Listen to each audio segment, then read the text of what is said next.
फिर हमारी परंपराएं, राखी पर, रक्षाबंधन पर भाई खड़ा हो जाता है बड़ा होकर, चाहे मैं उसको पढ़ा रही हूँ, मगर राखी पर वो कहता है मैं तेरी रक्षा करूंगा।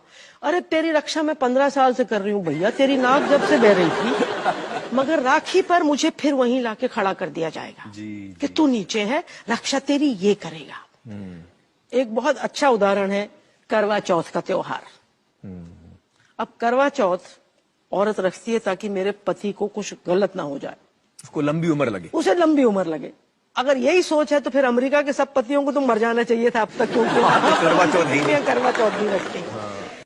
देख रहा ना विनोद, किस तरह से हिंदुओं के भावनाओं के साथ बहुत ही वर्षों से खेली जा रही थी। उनके जितने भी त्योहार हैं, भैया दूज हो गया, रक्षाबंधन हो गया, करवा चौथ हो गया, तथा अनेक प्रकार के जो त्योहार हैं उनका किस तरह से मजाक उड़ाया जाता था और हंस हंस करके इन लोगों के द्वारा कैसे उनका उस पवित्र रिश्ते को अपवित्र बताया जा रहा था।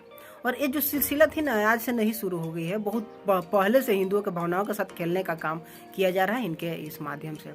और यार, जब सत्यमेव जयते शो चल रहा था तो मैं छोटा था और इस शो को देख करके हमें भी ठीक ठाक लगता था, लेकिन हमें उस बालक बुद्धि में जब मैं छोटा था तो नहीं समझ में आ रहा था कि हिंदुओं के साथ षड्यंत्र किया जा रहा है, सिर्फ हिंदुओं की बुराइयों को दिखाया जा रहा है।